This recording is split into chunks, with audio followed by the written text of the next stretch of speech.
دعا کبھی مسلمان کی رد نہیں جاتی. مسند احمد میں حدیث ہے کہ مسلمان کی دعا کبھی بھی رد نہیں جاتی. یہ ذہن میں رکھیے گا. نبی علیہ السلام فرمایا کہ وہ 3 طرح سے قبول ہوتی ہے. یا جو کچھ مانگا وہ مل جائے گا, یا اس کے بدلے کوئی بہتر نعم البدل مل جائے گا, کوئی مصیبت بھی ٹال سکتی ہے. اور اگر یہ نہ ہوا تو وہ تمہاری دعا قیامت کے دن کے لیے سٹور کر دی جائے گی, تمہیں اجر ملے گا.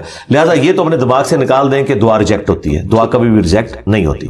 دوسری بات, دعا کرنا آپشنل نہیں ہے, یہ مسلمان پہ فرض ہے. جو مسلمان دعا نہیں کرتا وہ اللہ کا نافرمان ہے, اللہ تعالیٰ کا باغی ہے, اللہ تعالیٰ اس سے ناراض ہوتا ہے. ادعونی استجب لکم ان الذین یستکبرون عن عبادتی, سورہ المؤمن کی آیت نمبر 60 ہے. اے میرے بندو مجھ سے مانگو, جو لوگ مجھ سے دعا کرنے میں تکبر کرتے ہیں میں انہیں ذلیل و خوار کر کے جہنم میں داخل کروں گا. دنیا کے بادشاہ تو مانگنے پر ناراض ہوتے ہیں, اور ہم اس بادشاہ کی عبادت کرتے ہیں کہ جس سے نہ مانگا جائے تو وہ ناراض ہوتا ہے. یہ ضروری ہے. جامعہ ترمذی میں حدیث ہے, نبی علیہ السلام نے فرمایا کہ جو چاہتا ہے نا کہ مشکل اور پریشانی میں اس کی دعا قبول ہو, اسے چاہیے کہ جب حالات فیوریبل ہوں اس وقت بھی اللہ کو یاد کرے. ہاں, دعا سے اپنے آپ کو بے نیاز نہیں کرنا. ٹھیک ہے. پھر دیکھیں سورہ البقرہ کی 186 آیت مشہور, وَإِذَا سَأَلَكَ عِبَادِي عَنِّي فَإِنِّي قَرِيبٌ أُجِيبُ الدَّعْوَةَ الدَّاعِ إِذَا دَعَانِ. اے نبی صلی اللہ علیہ وآلہ وسلم, جب میرے بندے آپ سے میرے بارے میں پوچھیں تو آپ فرمائیں میں تمہارے بالکل قریب ہوں, ہر پکارنے والے کی پکار کو سنتا ہوں, لیکن فَلْيَسْتَجِيبُوا لِي, ان کو بھی تو چاہیے کہ میرا حکم مانے, وَلْيُؤْمِنُوا بِي, اور مجھ پر ایمان لائیں, لَعَلَّهُمْ يَرْشُدُونَ, تاکہ یہ کامیاب ہو سکیں. تو یہ ون وے ٹریفک نہیں میرے بھائی, یہ دونوں طرف سے. اس طرح نہیں ہوگا کہ آپ نافرمانیوں کی زندگی گزاریں اور پھر آپ باغیوں والی زندگی گزاریں اور پھر دوستیاں بھی نمانے کی کوشش کریں. پھر دعا کا ایک پروٹوکول ہے. جامعہ ترمذی میں حدیث ہے, نبی علیہ السلام بیٹھے تھے, سیدنا ابوبکر سیدنا عمر بیٹھے تھے, ایک شخص آیا, اس نے نماز پڑھی اور ڈائریکٹ اللہ سے مانگنا شروع کر دیا. نبی علیہ السلام نے فرمایا سائل نے جلدی کی. پھر ایک اور شخص آیا, اس نے نماز پڑھی, اللہ کی حمد کی, پھر دروشی پڑھا, تو آپ نے فرمایا سل توڑتا سل توڑتا, مانگ تجھے دیا جائے گا, مانگ تجھے دیا جائے گا. اور دوسرے بندے کو آپ نے بلا کے کہا کہ جب دعا کرو پہلے اللہ کی حمد کرو, پھر دروشی پڑھو, پھر اللہ سے مانگو. اور نماز میں دیکھیں پہلے ہم اللہ کی حمد کرتے ہیں, التحیات للہ والصلوات والطیبات, پھر سلام عرض کرتے ہیں, اس کے بعد دروشی پڑھتے ہیں, اور اینڈ پہ دعا. یہ پروٹوکول ہے دعا کا, یہ طریقہ ہے دعا کرنے کا. آپ نے دعا اس طریقے سے اللہ کے حضور پیش کرنی ہے تو دعائیں اللہ تعالیٰ قبول فرمانے والا ہے. اور بعض اوقات انسان یہ چاہتا ہے کہ جو میں مانگ رہا ہوں نا یہی مجھے مل جائے. یہ سب سے بڑی انسان کی کمزوری ہے. میں اپنی زندگی میں کئی ایسی دعائیں جانتا ہوں جو میں آج کہتا ہوں کہ شکر ہے وہ قبول نہیں ہوئی, اور اس وقت اگر آپ مجھے پوچھتے تو میں کہتا کہ میری زندگی کی سب سے بڑی خواہش یہ ہے. میں نے خلاف کعبہ 2002 میں پکڑ کے دعا کی تھی کہ اے اللہ مجھے بریلوی مارنا, بجائے یہ کہنے کے کہ مسلمان مارنا, میں ایک فرقے کے لیے دعا کر رہا تھا. شکر ہے یہ اللہ قبول نہیں کی تھی, تیری مہربانی. آنا بھی کوئی دعا قبول نہ آئے تھے, اسی میں بہتری ہے جو قرآن میں ہے نا. جس چیز سے تم کراہت محسوس کر رہے ہوتے ہو عین ممکن ہے اس میں تمہارے لیے خیر چھپی بھی ہو. اللہ جانتا ہے, تم نہیں جانتے. بعض اوقات انسان کسی چیز میں کراہت محسوس کر رہا ہے, اس میں خیر چھپی ہوئی ہے, اور جس چیز کو محبت کی نظر سے دیکھ رہا ہے اس میں اس کے لیے شر چھپا ہوا ہے. اس کو ڈاکٹر ذاکر نائک نے بڑی مثال پیاری دی تھی کہ آپ کا امریکہ میں کوئی بزنس ہو اور آپ نے فلائٹ سے پہنچنا ہو, میٹنگ ہو آپ کی, اور وہ میٹنگ آپ اٹینڈ کریں تو آپ کو کروڑوں کا بزنس ملنے والا ہے, اور اگر رہ جائے تو آپ کا اتنا نقصان ہو جائے گا ذرا بزنس مین کے لیے. آپ جیسے ہی ٹریفک کے لیٹ ہونے کی وجہ سے ایئرپورٹ پہنچے اور آپ کو پتا چلے کہ وہ جہاز اڑ گیا ہے جس میں آپ نے جانا تھا, تو آپ کہیں گے میری زندگی کی سب سے بری خبر تھی جو میں نے سنی. اور اسی گاڑی میں واپس آتے ہوئے آپ کو خبر ملے کہ وہ جہاز کریش کر گیا, تو آپ کہیں گے وہ میری زندگی کی سب سے بہترین خبر تھی جو میں نے اس وقت سنی تھی, شکر ہے میں نہیں بیٹھا اس میں. ایک ہی خبر تھوڑی دیر پہلے زندگی کی بدترین خبر تھی, اور اگلے لمحے وہ سب سے اچھی. اچھا, اس چیز کو اللہ نے قرآن میں حضرت موسیٰ اور خضر کے واقعے میں سمجھایا ہے, جس میں وہ ایک بچے کی گردن مروڑ دیتے ہیں. وہ یہ نہیں ہے کہ یہاں کو پیر بچوں کی گردنیں مروڑیں گے, وہ فرشتہ تھا, وہ حضرت اسرائیل والا کام کر رہا تھا, اس کو اللہ تعالیٰ نے اتنی عمر بچے کو دینی تھی. لیکن اس کے جواب میں انہوں نے کیا کہا کہ تمہارے رب نے ارادہ کیا کہ اس سے بہتر اولاد انہیں دے, کیونکہ اس اولاد نے ذلیل کروانا تھا ماں باپ کو. تو مسئلہ تقدیر سمجھایا گیا نا کہ اگر کوئی تکلیف پہنچتی ہے تو آپ کو نہیں پتا. اور واسف علی واسف صاحب کہتے ہیں میں ایک دفعہ داتا دربار بیٹھا ہوا تھا, ایک بندہ دعا کر رہا تھا یا اللہ جو 25 سال پہلے میں نے دعا مانگی تھی وہ واپس لے لے, یہی وہ ریپیٹ کر رہا تھا. تو میں نے اسے بعد میں پوچھا کہ یہ آپ کیا بات کر رہے ہیں, تو کہنے لگا میری بیٹیاں ہی تھیں، ساری اچھی نکلی ہیں، لیکن میری تسلی نہیں ہوتی تھی. 25 سال پہلے میں نے ایک بیٹا مانگا رو رو کے، کتنی منتوں سے مرادوں سے، اور وہ چرس اور ہیروئن کے نشے میں پڑ گیا تو گھر کا سارا سامان اس نے بیچ دیا. تو بڑا بہتر کیا تھا اللہ نے جو مجھے بیٹا نہیں دیا ہوا تھا، تو یا اللہ وہ دعا واپس لے لے. ٹھیک ہے، اس لیے آپ نے اپنے معاملات کو ذرا دیکھ کے بھی چلنا ہوتا ہے، لیکن دعا ضرور مانگے. اللہ تعالیٰ کے بارے میں پیسیمسٹک نہ ہو، آپٹیمسٹک. نبی الاسلام کی حدیث ہے بخاری مسلم میں کہ کبھی یوں بھی دعا نہیں کرنی کہ اگر یا اللہ تو چاہے، اگر مگر نہیں، پورے پیشن سے مانگے، صحیح دعا مانگے. اور مسلم شریف میں حدیث ہے نبی الاسلام کے ایک صحابی اتنے بیمار ہوئے کہ وہ ہڈیوں کا پنجر بن گئے. نبی الاسلام ان کی عادت کرنے گئے. آپ نے کہا کہ تو اللہ سے کیا مانگتا ہے یہ جو تیری حالت ہوئی ہوئی ہے؟ تو نے کہا یا رسول اللہ میں اللہ سے ایک ہی دعا مانگتا ہوں کہ اے اللہ جو تو نے مجھے آخرت میں عذاب دینا ہے نا، دنیا میں دے لے. نبی الاسلام نے کہا سبحان اللہ، اللہ پاک ہے، یہ تو نے کیا عقیدہ بنایا ہوا ہے. یعنی حضور جب حیران ہوتے تھے نا تو یعنی غلطیوں سے پاک تو اللہ ہی ہے، یہ کہتے تھے. وہ یہ تیرے اندر سکت ہے کہ تو دنیا میں بھی اللہ کا عذاب برداشت کر سکے، اور تجھے تو چاہیے تھا تو کہتا اللہم ربنا آتینا فی الدنیا حسنہ وفی الآخرۃ حسنۃ وقینا عذاب النار. اے اللہ مجھے دنیا میں بھی بھلائیاں عطا فرما، آخرت میں بھی بھلائیاں عطا فرما، اور آخرت کی سب سے بڑی بھلائی مجھے دے، وقینا عذاب النار، جہنم کی آگ سے بچا لے. تو نبی الاسلام نے کہا یہ پڑھ. اس نے پڑھنا شروع کیا. صحابہ کرام کہتے ہیں کچھ دنوں بعد وہ ایسے ہو گیا جیسے مردہ زندہ ہو جاتا ہے، بالکل ٹھیک ہو گیا. ٹھیک ہے، تو اندازہ کریں کہ بعض اوقات ہماری اپنی مس ہینڈلنگ ہوتی ہیں. پھر نبی الاسلام نے کچھ ہمیں راستہ بھی بتایا.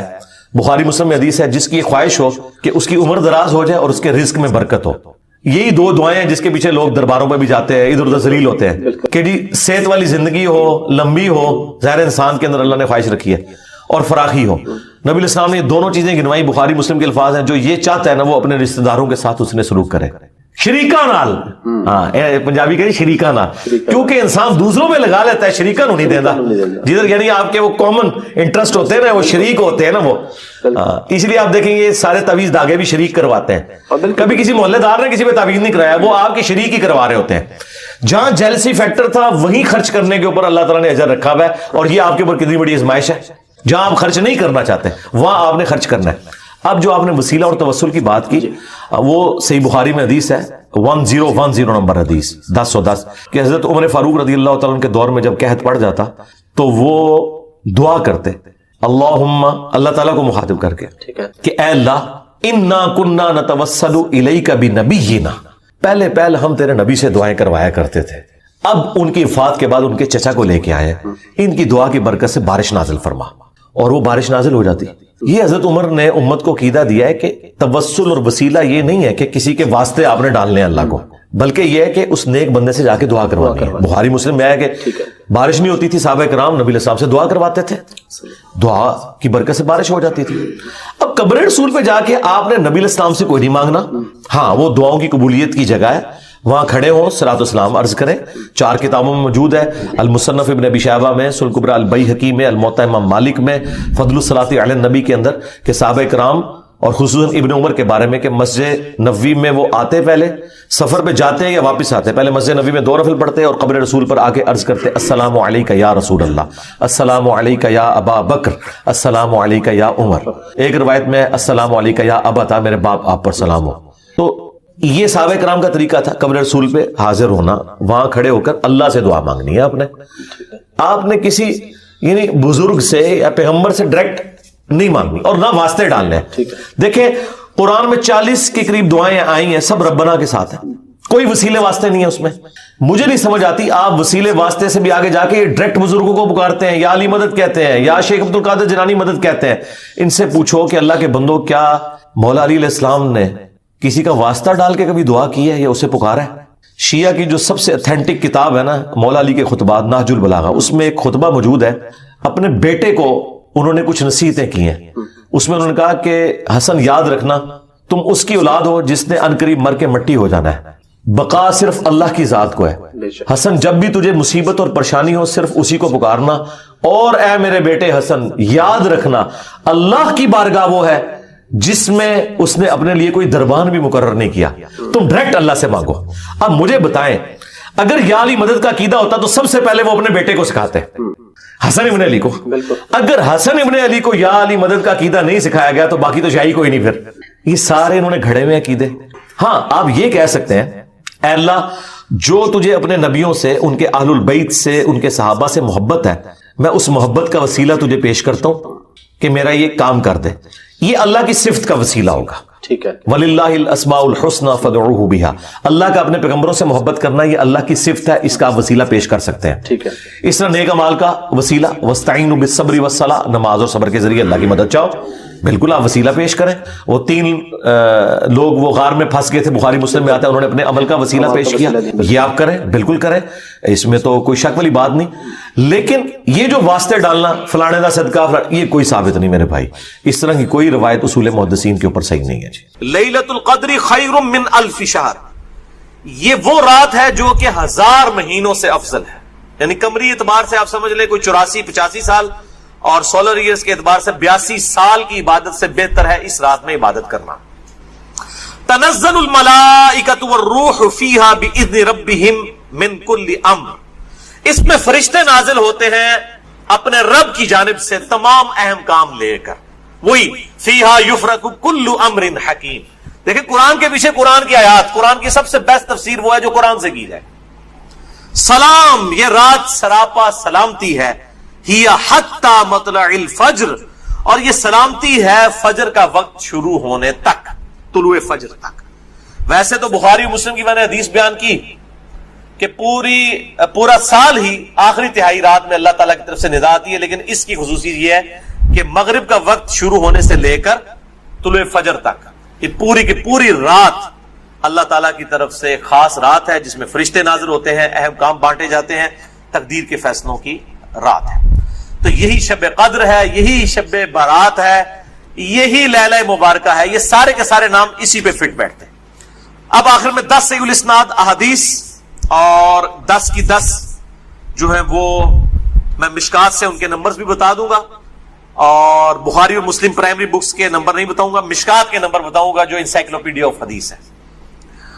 پہلی حدیث صحیح بخاری صحیح مسلم دونوں میں ہے، مشکات میں ہے 1958. آپ صلی اللہ علیہ وآلہ وسلم نے فرمایا جو شخص ایمان اور احتساب کے ساتھ، احتساب کہہ دیں گے آپ 3 چیزوں کو جوڑ کے، اخلاص، ثواب اور اصلاح نفس، جو ایمان اور احتساب کے ساتھ رمضان کے مہینے کے روزے رکھ لے، اللہ تعالیٰ اس کے سابقہ سارے گناہوں کی مغفرت فرما دے گا. اور جو ایمان اور احتساب کے ساتھ رمضان کی راتوں کا قیام کر لے، یعنی تراویح قیام اللیل کر لے، اس کے بھی سابقہ سارے گناہ معاف ہو جائیں گے. اور جو ایمان اور احتساب کے ساتھ لیلۃ القدر کا قیام کر لے، اس کے بھی سابقہ سارے گناہ معاف. لیکن لیکن لیکن صرف چھوٹے گناہ، کبیرہ گناہ صرف توبہ سے معاف ہوتے ہیں. چھوٹے گناہ تو آٹومیٹکلی معاف ہو جاتے ہیں نیک اعمال کرنے سے. اس کے ثبوت میں وہ حدیث ہے صحیح مسلم کی جو مشکات میں ہے 564. آپ صلی اللہ علیہ وآلہ وسلم نے فرمایا اگر کبیرہ گناہوں سے بچا جائے تو 5 نمازیں، ایک نماز سے دوسری نماز تک، ایک جمعے سے دوسرا جمعہ، اور ایک رمضان سے دوسرا رمضان، درمیان کے تمام گناہوں کا کفارہ بن جائیں گے اگر کبیرہ سے بچا جائے. تو نماز چھوڑنا خود ہی کبیرہ، ورنہ لوگ کہیں جی کہ رمضان ہی پڑھ لو، دوسرے رمضان مشکال ہی پار. کیوں؟ صحیح مسلم میں حدیث ہے مشکات میں ہے 569 کہ بندے کے کفر اور اسلام، شرک اور اسلام کے درمیان فرق نماز ہے. یہ اتنا کبیرہ گناہ ہے کہ بندے کے کفر اور اسلام کا فرق ہے. تو جو کبیرہ گناہ کر رہا ہے نماز والا، اس کا کیسے ایک جمعے سے دوسرا جمعہ کفارہ بن سکتا ہے، یا ایک رمضان سے دوسرا رمضان کفارہ بن سکتے ہیں؟ دوسری حدیث بھی بخاری اور مسلم سے ہے مشکات میں 2083. آپ صلی اللہ علیہ وآلہ وسلم نے فرمایا شب قدر کو رمضان کے آخری عشرے کی تاک راتوں میں تلاش کرو، 21ویں، 23ویں، 25ویں، 27ویں اور 29ویں. تیسری حدیث بھی بخاری اور مسلم سے ہے اور مشکات میں اس کا نمبر ہے 2086. آپ صلی اللہ علیہ وسلم نے رمضان کا پہلا عشرہ اعتکاف کیا، پھر دوسرا عشرہ بھی اعتکاف کیا، پھر سر مبارک خیمے سے باہر نکالا اور کہا کہ میں نے پہلا عشرہ اعتکاف کیا تھا شب قدر کی تلاش میں، لیکن مجھے نہیں ملی، دوسرے میں بھی نہیں ملی. پھر ایک فرشتے نے آ کے مجھے خبر دی کہ اس کو آپ آخری عشرے میں تلاش کریں، اگر تم میں سے کوئی اعتکاف میرے ساتھ کرنا چاہتا ہے تو کر لے. اور پھر آپ صلی اللہ علیہ وآلہ وسلم نے فرمایا مجھے خواب میں وہ رات دکھا دی گئی، اور اس میں مجھے رات میں وہ خواب میں دکھائی گئی لیکن پھر مجھے بھلا دی گئی. سنقرئک فلا تنسى الا ما شاء اللہ، اے نبی ہم تمہیں پڑھائیں گے تم کبھی نہیں بھولو گے مگر جب اللہ چاہے گا. بھلا دی گئی، اور اس کیوں بھلائے گی وہ آگے بخاری کی حدیث بھی آ جائے گی. پھر بھلا دی گئی. بہرحال مجھے ایک بات یاد ہے کہ اس رات صبح کے وقت جب میں فجر کی نماز پڑھ رہا ہوں گا تو میرے ماتھے پر کیچڑ کا نشان ہوگا. یہ آپ کو خواب میں دکھایا گیا. اور اسی حدیث میں الفاظ ہیں کہ 21ویں رات جب آئی، یعنی 20ویں اور 21ویں روزے کی درمیانی رات، اس میں جب آپ نے 21ویں روزے کی جب فجر پڑھی تو اس رات کافی بارش ہوئی، مسجد نبوی کی چھت ٹپکنے لگی، اور ظاہر ہے کہ قالین وغیرہ تو نہیں ہوتے تھے، مٹی پہ ہی نماز پڑھی جاتی تھی، یہی افضل ہے. لہذا اہل تشیع کا پارشلی مقدمہ اس حوالے سے مضبوط ہے کہ مٹی پہ ہی سجدہ ہونا چاہیے. تو بہرحال آپ صلی اللہ علیہ وآلہ وسلم کے ماتھے پر مٹی کا نشان پڑ گیا. صحابہ کہتے ہیں جب نماز کے بعد آپ صلی اللہ علیہ وسلم جب رخ انور صحابہ کی طرف کرتے تھے تو انہوں نے دیکھا کہ آپ صلی اللہ علیہ وآلہ وسلم کے ماتھے پر مٹی کا نشان ہے. تو صحابہ کو پتہ چلا اچھا آج شب قدر. اچھا اب آپ دیکھیں کہ یہ نہیں ہے کہ کچھ شے نظر آ جاتی ہے، انہیں صحابہ کو بھی نظر آئی، آپ صلی اللہ علیہ وسلم کو بھی کوئی چیز نظر نہیں آئی. اور یہاں اتنا مشہور کیا کہتا ہے جی سمندر کا پانی میٹھا ہو جاتا ہے. بھائی کوڑ مارنے چھڑ دو ہوں ماڈرن دور جے کسی گورے نے سن لی نا گل وہ جناب بہ جائے گا رمضان دا پورا مہینے روزانہ دا ایک ٹیسٹ لے گا اور کہے گا دسو کس داڑے جناب شاید میٹھا ہوتا ہے سمندر دا پانی. جس سارے درخت سجدے میں گر پڑتے ہیں، بھائی ہم CCTV کیمرے لگا لیتے ہیں پتہ لگ جائے گا کس وقت گرتے ہیں. یہ سب جھوٹ ہے، کسی روایت کے اندر موجود نہیں ہے.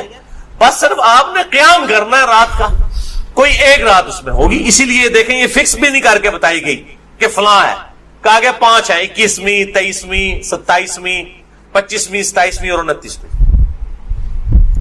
چوتھی حدیث صحیح مسلم سے عبداللہ بن انیس کی، مشکات میں 2087، اس میں بھی یہی پورا واقعہ ہے لیکن اس میں الفاظ یہ ہیں. آپ دوسرے صحابی کہتے ہیں کہ وہ 23ویں شب تھی. ابو سعید خدری کہہ رہے ہیں وہ 21ویں تھی کیچڑ والی، اور عبداللہ ابن انیس کہہ رہے ہیں وہ 23ویں تھی. لیکن یہی دو اختلاف آ گئے. تو وہ 21ویں بھی ہو سکتی ہے، 23ویں بھی، 25ویں بھی، 27ویں بھی. اور اس کی حکمت کیا ہے بدلنے کی میں بعد میں بتاتا ہوں. تو یہ شب قدر کے حوالے سے ایک دعا بھی بڑی مشہور ہے، اللہم انک عفو تحب العفو فاعف عنی. یہ روایت مشکات میں بھی موجود ہے 2091 اور جامع ترمذی اور سنن ابن ماجہ میں موجود ہے، لیکن یہ روایت منقطع ہے. وہ تابعی جو ہے عبداللہ بن بریدہ، اس کا سماع اما عائشہ سے ثابت نہیں ہے. شیخ البانی سے حسن درجے تک پہنچاتے ہیں. بہرحال دعا کے بارے میں میرا موقف یہ ہے چاہے کوئی ضعیف روایت بھی ہو، اگر کوئی دعا کے طور پہ اسے کر لے تو میں اس کے اوپر کوئی فتوی والا معاملہ نہیں کرتا. امام دارقطنی نے بھی یہ بات لکھی ہے کہ یہ منقطع روایت ہے. اللہم انک عفو تحب العفو فاعف عنی. 5ویں حدیث صحیح مسلم سے ہے، مشکات میں ہے 2088. سیدنا ابی ابن کعب کو کسی نے بتایا کہ عبداللہ ابن مسعود کہتے ہیں رضی اللہ تعالیٰ عنہ کہ جو شخص روزانہ آخری پہر جاگے گا تہجد کے وقت تو وہ شب قدر پا لے گا. اب یہ دیکھیں کہ روزانہ جو جاگے گا ظاہر وہ پا ہی لے گا. عبداللہ ابن مسعود کی جب یہ بات پہنچی ابی ابن کعب تک تو انہوں نے کہا اللہ تعالیٰ ہمارے بھائی پہ جو ہے وہ رحم فرمائے. انہوں نے شاید یہ بات اس لیے کہی کہ لوگ صرف اکتفا ہی نہ کر لیں رمضان کے قیام پہ ہی، اس لیے انہوں نے یہ بات کی ہوگی، ورنہ ہمارے بھائی عبداللہ ابن مسعود کو یہ بات خوب پتا ہے کہ شب قدر جو ہے یہ رمضان کے آخری عشرے میں آتی ہے. اور پھر انہوں نے کہا کہ میں اللہ کی قسم اٹھاتا ہوں کہ شب قدر جو ہے وہ 27ویں رات ہے. اور تابعی کہتے ہیں کہ انشاءاللہ کے بغیر قسم کھائی، کیونکہ اگر آپ انشاءاللہ کے ساتھ قسم کھائیں نا تو وہ قسم ڈاؤٹ فل ہوتی ہے کہ اگر اللہ نے چاہا تو. انشاءاللہ کے بغیر قسم کھائی جاتی ہے تو وہ کنفرم ہوتا ہے کہ وہ بات ڈیفینیٹ کر رہا ہے، کرنے والا واقعی قسم کھا رہا ہے. تو پھر پوچھا گیا آپ کو کیسے پتا ہے کہ 27ویں ہے؟ انہوں نے کہا اس لیے کہ آپ صلی اللہ علیہ وآلہ وسلم نے ہمیں نشانی بتائی ہے کہ اس رات جب سورج صبح کے وقت طلوع ہوتا ہے تو بغیر شعاؤں کے ہوتا ہے، یعنی بالکل ٹکیاں نکلتی ہے. اور ویسے تو عموماً ویسے بھی ٹکیاں نکلتی ہے لیکن وہ شاید زیادہ دیر تک کے لیے ٹکیاں رہتی ہے. اب حالانکہ باقی روایتوں کے اندر 21ویں 23ویں بھی آیا ہے اور یہ قسم اٹھا کے 27ویں، تو اس سے مراد پھر تطبیق یہ ہوگی کہ جو انہوں نے پائی ہے وہ اس سال 27ویں کو آئی ہوگی، ورنہ تو یہ بدلتی رہتی ہے۔ چھٹی حدیث صحیح بخاری سے ہے، مشکات میں 2095، کہ آپ صلی اللہ علیہ وآلہ وسلم شب قدر کا دن بتانے کے لیے کہ آپ کون سی رات کو یہ آئے گی باہر تشریف لائے، تو دو مسلمان آپس میں جھگڑ رہے تھے۔ یہ جھگڑنے کی نحوست دیکھیں، آپ صلی اللہ علیہ وسلم بھول گئے اور آپ نے فرمایا کہ مجھے اللہ نے بتائی تھی وہ رات لیکن پھر مجھے بھلا دی گئی، سنقرئک فلا تنسى الا ما شاء اللہ۔ اور پھر آپ نے فرمایا کہ اس وجہ سے بھلائی گئی کہ دو مسلمان آپس میں جھگڑ رہے تھے، اور پھر کہا ہو سکتا ہے کہ اللہ کی اسی میں بہتری ہو، یہ بھی ساتھ کہہ دیا، ورنہ انہوں دو مسلمانوں نے لوگ قیامت تک کوستے رہتے، بھائی اللہ نے بتانا ہوتا تو بعد میں بتا سکتے، اللہ کے لیے تو کوئی مسئلہ نہیں تھا، اسی میں بہتری ہو، اور یہ واقعی بہتری ہے۔ اور پھر فرمایا اب تم اسے 21ویں 23ویں اور 25ویں میں تلاش کرو۔ اب یہاں 27ویں 29ویں کا ذکر کوئی نہیں ہے، وہ الگ سے حدیث میں۔ تو حکمت یہ ہے بیسیکلی اس کو ڈیفرنٹ کرنے میں، تاکہ لوگ یہ پورا عشرہ جو ہے وہ اہتمام کریں۔ دوسرا لوگ کہتے ہیں جی جس رات میں قرآن نازل ہوا تھا وہ ہوگی تو کوئی ایک ہی رات نا، یا 21ویں ہوگی، یہ تو نہیں ہے کہ 14 اگست اس دفعہ جو ہے 14 اگست کو آئے تو اگلی دفعہ 14 اگست جو ہے وہ 21 اگست کو آ جائے، اس طرح تو نہیں ہوگا، 14 اگست 14 اگست کو ہی آئے گا۔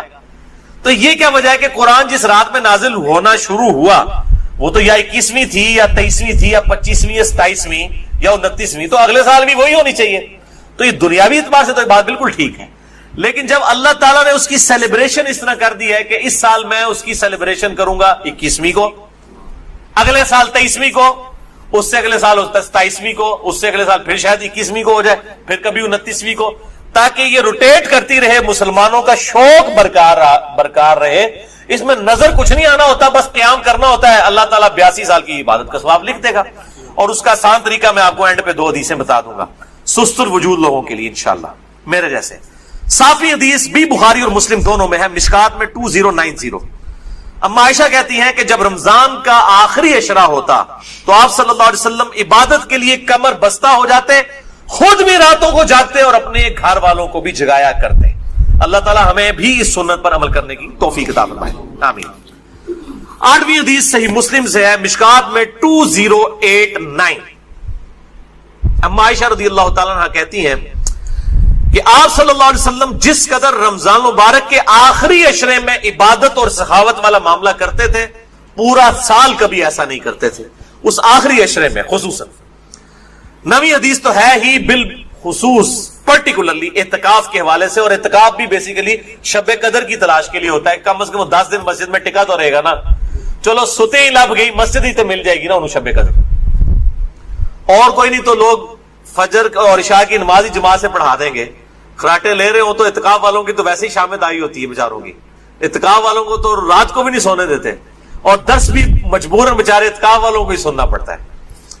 تو بخاری اور مسلم میں حدیث ہے، مشکات میں 2097۔ اما عائشہ رضی اللہ تعالیٰ عنہ کہتی ہیں کہ آپ صلی اللہ علیہ وسلم رمضان کے آخری عشرے کا اعتکاف فرمایا کرتے تھے یہاں تک کہ آپ کی وفات ہو گئی۔ ہر سال اعتکاف کرتے تھے آپ صلی اللہ علیہ وآلہ وسلم۔ یہ سنت موقدہ کفایہ ہے، چند لوگ کر لیں تو باقیوں کی طرف سے ادا ہو جائے گی۔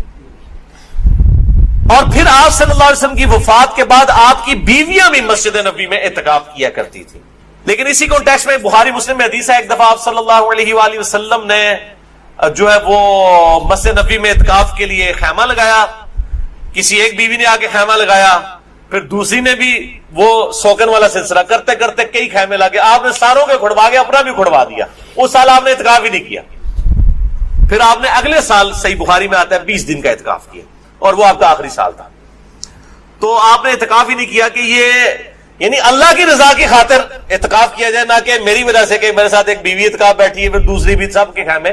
اس سے یہ بات چلی کہ مسجد نبوی میں اعتکاف عورتیں کیا کرتی تھی، اور مسجد میں اعتکاف آج بھی مسجد نبوی میں اور بیت اللہ شریف میں اعتکاف ہوتا ہے۔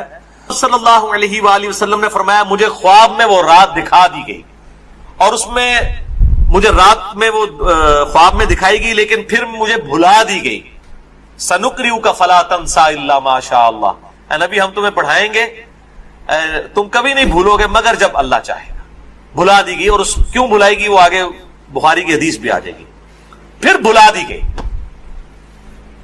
بہرحال مجھے ایک بات یاد ہے کہ اس رات صبح کے وقت جب میں فجر کی نماز پڑھ رہا ہوں گا تو میرے ماتھے پر کیچڑ کا نشان ہوگا. یہ آپ کو خواب میں دکھایا گیا.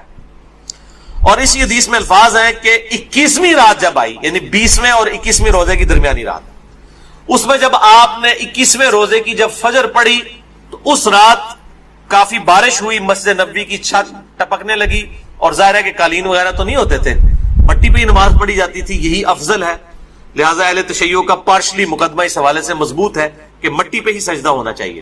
تو بہرحال آپ صلی اللہ علیہ وآلہ وسلم کے ماتھے پر مٹی کا نشان پڑ گیا. صحابہ کہتے ہیں جب نماز کے بعد آپ صلی اللہ علیہ وسلم جب رخ انور صحابہ کی طرف کرتے تھے تو انہوں نے دیکھا کہ آپ صلی اللہ علیہ وآلہ وسلم کے ماتھے پر مٹی کا نشان ہے. تو صحابہ کو پتہ چلا اچھا آج شب قدر. اچھا اب آپ دیکھیں کہ یہ نہیں ہے کہ کچھ شے نظر آ جاتی ہے, ورنہ صحابہ کو بھی نظر آئی, آپ صلی اللہ علیہ وسلم کو بھی کوئی چیز نظر نہیں آئی. اور یہاں اتنا مشہور کیا کہتا ہے جی سمندر کا پانی میٹھا ہو جاتا ہے, بھائی کوڑ مارنے چھڑ دو ہوں ماڈرن دور جے.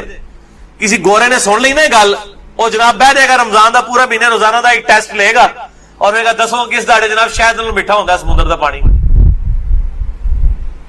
جس سارے درخت سجدے میں گر پڑتے ہیں, بھائی ہم سی سی ٹی وی کیمرے لگا لیتے ہیں, پتہ لگ جائے گا کس وقت گرتے.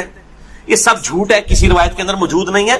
بس صرف آپ نے قیام کرنا ہے رات کا, کوئی ایک رات اس میں ہوگی. اسی لیے دیکھیں یہ فکس بھی نہیں کر کے بتائی گئی کہ فلاں ہے, کہا گیا 5 ہے, 21ویں 23ویں 27ویں 25ویں 27ویں اور 29ویں. چوتھی حدیث صحیح مسلم سے عبداللہ بن انیس کی, مشکات میں 2087, اس میں بھی یہ پورا واقعہ ہے, لیکن اس میں الفاظ یہ ہیں, آپ دوسرے صحابی کہتے ہیں کہ وہ 23ویں شب تھی. ابو سعید خدری کہہ رہے ہیں وہ 21ویں تھی کیچڑ والی, اور عبداللہ ابن انیس کہہ رہے ہیں وہ 23ویں تھی. لیکن یہی دو اختلاف آ گئے. تو وہ 21ویں بھی ہو سکتی ہے, 23ویں بھی, 25ویں بھی, 27ویں بھی. اور اس کی حکمت کیا ہے بدلنے کی میں بعد میں بتاتا ہوں. تو یہ شب قدر کے حوالے سے ایک دعا بھی بڑی مشہور ہے, اللہم انک عفو تحب العفو فاعف عنی. یہ روایت مشکات میں بھی موجود ہے 2091, اور جامع ترمذی اور سنن ابن ماجہ میں موجود ہے. لیکن یہ روایت منقطع ہے. وہ تابعی جو ہے عبداللہ بن بریدہ, اس کا سماع اما عائشہ سے ثابت نہیں ہے. شیخ البانی سے حسن درجے تک پہنچاتے ہیں. بہرحال دعا کے بارے میں میرا موقف یہ ہے, چاہے کوئی ضعیف روایت بھی ہو, اگر کوئی دعا کے طور پہ اسے کر لے تو میں اس کے اوپر کوئی فتوی والا معاملہ نہیں کرتا. امام دارقطنی نے بھی یہ بات لکھی ہے کہ یہ منقطع روایت ہے. اللہم انک عفو تحب العفو فاعف عنی. 5ویں حدیث صحیح مسلم سے ہے, مشکات میں ہے 2088. سیدنا ابی ابن کعب کو کسی نے بتایا کہ عبداللہ ابن مسعود کہتے ہیں رضی اللہ تعالیٰ عنہ کہ جو شخص روزانہ آخری پہر جاگے گا تہجد کے وقت تو وہ شب قدر پا لے گا. اب یہ دیکھیں کہ روزانہ جو جاگے گا ظاہر وہ پا ہی لے گا. عبداللہ ابن مسعود کی جب یہ بات پہنچی ابی ابن کعب تک تو انہوں نے کہا اللہ تعالیٰ ہمارے بھائی پہ جو ہے وہ رحم فرمائے. انہوں نے شاید یہ بات اس لیے کہی کہ لوگ صرف اکتفا ہی نہ کر لیں رمضان کے قیام پہ ہی, اس لیے انہوں نے یہ بات کی ہوگی. ورنہ ہمارے بھائی عبداللہ ابن مسعود کو یہ بات خوب پتا ہے کہ شب قدر جو ہے یہ رمضان کے آخری عشرے میں آتی ہے. اور پھر انہوں نے کہا کہ میں اللہ کی قسم اٹھاتا ہوں کہ شب قدر جو ہے وہ 27ویں رات ہے. اور تابعی کہتے ہیں کہ انشاءاللہ کے بغیر قسم کھائی, کیونکہ اگر آپ انشاءاللہ کے ساتھ قسم کھائے نا تو وہ قسم ڈاؤٹ فل ہوتی ہے کہ اگر اللہ نے چاہا تو. انشاءاللہ کے بغیر قسم کھائی جاتی ہے تو وہ کنفرم ہوتا ہے کہ وہ بات ڈیفینیٹ کر رہا ہے, کرنے والا واقعی قسم کھا رہا ہے. تو پھر پوچھا کہ آپ کو کیسے پتا ہے کہ 27ویں ہے؟ انہوں نے کہا اس لیے کہ آپ صلی اللہ علیہ وآلہ وسلم نے ہمیں نشانی بتائی ہے کہ اس رات جب سورج صبح کے وقت طلوع ہوتا ہے تو بغیر شعاؤں کے ہوتا ہے, یعنی بالکل ٹکیاں نکلتی ہے. اور ویسے تو عموماً ویسے بھی ٹکیاں نکلتی ہے لیکن وہ شاید زیادہ دیر تک کے لیے ٹکیاں رہتی ہے. اب حالانکہ باقی روایتوں کے اندر 21ویں 23ویں بھی آیا اور یہ قسم اٹھا کے 27ویں, تو اس سے مراد پھر تطبیق یہ ہوگی کہ جو انہوں نے پائی ہے وہ اس سال 27ویں کو آئی ہوگی, ورنہ تو یہ بدلتی رہتی ہے. 6ٹھی حدیث صحیح بخاری سے مشکات میں 2095 کہ آپ صلی اللہ علیہ وآلہ وسلم شب قدر کا دن بتانے کے لیے کہ آپ کون سی رات کو یہ آئے گی باہر تشریف لائے تو 2 مسلمان آپس میں جھگڑ رہے تھے. یہ جھگڑنے کی نوست دیکھیں. آپ صلی اللہ علیہ وسلم بھول گئے اور آپ نے فرمایا کہ مجھے اللہ نے بتائی تھی وہ رات لیکن پھر مجھے بھلا دی گئی. سنقرئک فلا تنسى الا ما شاء اللہ. اور پھر آپ نے فرمایا کہ اس وجہ سے بھلائی گئی کہ دو مسلمان آپس میں جھگڑ رہے تھے, اور پھر کہا ہو سکتا ہے کہ اللہ کی اسی میں بہتری ہو, یہ بھی ساتھ کہہ دیا, ورنہ انہوں دو مسلمانوں نے لوگ قیامت تک کو ہنستے رہتے. بھائی اللہ نے بتانا ہوتا تو بعد میں بتا سکتے, اللہ کے لیے تو کوئی مسئلہ نہیں تھا, اسی میں بہتری ہو, اور یہ واقعی بہتری ہے. اور پھر فرمایا اب تم اسے 21ویں 23ویں اور 25ویں میں تلاش کرو. اب یہاں 27ویں 29ویں کا ذکر کوئی نہیں ہے, وہ الگ سے حدیث میں. تو حکمت یہ ہے بیسیکلی اس کو ڈیفرنٹ کرنے میں تاکہ لوگ یہ پورا عشرہ جو ہے وہ اہتمام کریں. دوسرا لوگ کہتے ہیں جی جس رات میں قرآن نازل ہوا تھا وہ ہوگی تو کوئی ایک ہی رات نا, یا 21ویں ہوگی. یہ تو نہیں ہے کہ 14 اگست اس دفعہ جو ہے 14 اگست کو آئے تو اگلی دفعہ 14 اگست جو ہے وہ 21 اگست کو آ جائے, اس طرح تو نہیں ہوگا. 14 اگست 14 اگست کو ہی آئے گا. تو یہ کیا وجہ ہے کہ قرآن جس رات میں نازل ہونا شروع ہوا وہ تو یا 21ویں تھی یا 23ویں تھی یا 25ویں یا 27ویں یا 29ویں, تو اگلے سال بھی وہی ہونی چاہیے. تو یہ دنیاوی اعتبار سے تو بات بالکل ٹھیک ہے. لیکن جب اللہ تعالیٰ نے اس کی سیلیبریشن اس طرح کر دی ہے کہ اس سال میں اس کی سیلیبریشن کروں گا 21ویں کو, اگلے سال 23ویں کو, اس سے اگلے سال 27ویں کو, اس سے اگلے سال پھر شاید 21ویں کو ہو جائے, پھر کبھی 29ویں کو, تاکہ یہ روٹیٹ کرتی رہے, مسلمانوں کا شوق برقرار رہے. اس میں نظر کچھ نہیں آنا ہوتا, بس قیام کرنا ہوتا ہے. اللہ تعالیٰ 82 سال کی عبادت کا ثواب لکھ دے گا. اور اس کا آسان طریقہ میں آپ کو اینڈ پہ 2 حدیثیں بتا دوں گا سستر وجود لوگوں کے لیے انشاءاللہ میرے جیسے. صافی حدیث بھی بخاری اور مسلم دونوں میں ہے, مشکات میں 2090. اما عائشہ کہتی ہیں کہ جب رمضان کا آخری عشرہ ہوتا تو آپ صلی اللہ علیہ وسلم عبادت کے لیے کمر بستہ ہو جاتے, خود بھی راتوں کو جاگتے اور اپنے گھر والوں کو بھی جگایا کرتے. اللہ تعالی ہمیں بھی اس سنت پر عمل کرنے کی توفیق عطا فرمائے, آمین. 8ویں حدیث صحیح مسلم سے ہے, مشکات میں 2089. اما عائشہ رضی اللہ تعالیٰ عنہ کہتی ہیں کہ آپ صلی اللہ علیہ وسلم جس قدر رمضان مبارک کے آخری عشرے میں عبادت اور سخاوت والا معاملہ کرتے تھے, پورا سال کبھی ایسا نہیں کرتے تھے, اس آخری عشرے میں خصوصاً. 9ویں حدیث تو ہے ہی بالخصوص پرٹیکولرلی اعتکاف کے حوالے سے, اور اعتکاف بھی بیسیکلی شب قدر کی تلاش کے لیے ہوتا ہے. کم از کم 10 دن مسجد میں ٹکا تو رہے گا نا, چلو ستے ہی لب گئی مسجد ہی تو مل جائے گی نا انہوں شب قدر, اور کوئی نہیں تو لوگ فجر اور عشاء کی نماز ہی جماعت سے پڑھا دیں گے. خراٹے لے رہے ہو تو اعتکاف والوں کی تو ویسے ہی شام میں دائی ہوتی ہے بیچاروں کی, اعتکاف والوں کو تو رات کو بھی نہیں سونے دیتے, اور درس بھی مجبوراً بیچارے اعتکاف والوں کو ہی سننا پڑتا ہے. تو بخاری اور مسلم میں حدیث ہے, مشکات میں 2097. اما عائشہ رضی اللہ تعالیٰ عنہ کہتی ہیں کہ آپ صلی اللہ علیہ وسلم رمضان کے آخری عشرے کا اعتکاف فرمایا کرتے تھے یہاں تک کہ آپ کی وفات ہو گئی. ہر سال اعتکاف کرتے تھے آپ صلی اللہ علیہ وآلہ وسلم. یہ سنت موقدہ کفایہ ہے, چند لوگ کر لیں تو باقیوں کی طرف سے ادا ہو جائے گی. اور پھر آپ صلی اللہ علیہ وسلم کی وفات کے بعد آپ کی بیویاں بھی مسجد نبوی میں اعتکاف کیا کرتی تھی. لیکن اسی کانٹیکسٹ میں بخاری مسلم میں حدیث ہے, ایک دفعہ آپ صلی اللہ علیہ وآلہ وسلم نے جو ہے وہ مسجد نبوی میں اعتکاف کے لیے خیمہ لگایا. کسی ایک بیوی نے آگے خیمہ لگایا, پھر دوسری نے بھی وہ سوکن والا سلسلہ کرتے کرتے کئی خیمے لگے. آپ نے ساروں کے کھڑوا کے اپنا بھی کھڑوا دیا. اس سال آپ نے اعتکاف ہی نہیں کیا. پھر آپ نے اگلے سال صحیح بخاری میں آتا ہے 20 دن کا اعتکاف کیا, اور وہ آپ کا آخری سال تھا. تو آپ نے اعتکاف ہی نہیں کیا کہ یہ یعنی اللہ کی رضا کی خاطر اعتکاف کیا جائے, نہ کہ میری وجہ سے کہ میرے ساتھ ایک بیوی اعتکاف بیٹھی ہے پھر دوسری بھی, سب کے خیمے.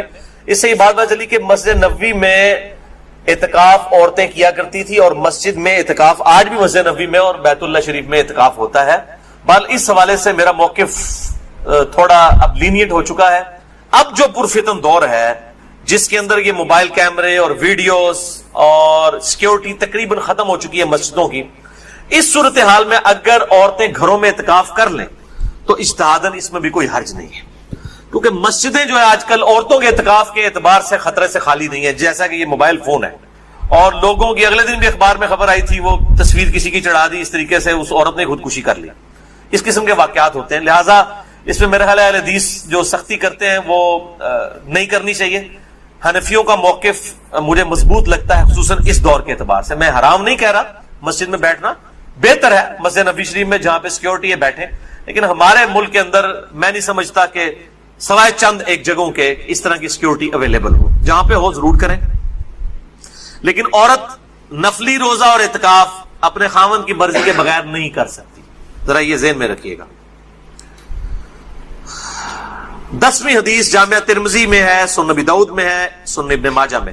مشکات میں 2102 انس ابن مالک کا بیان ہے کہ آپ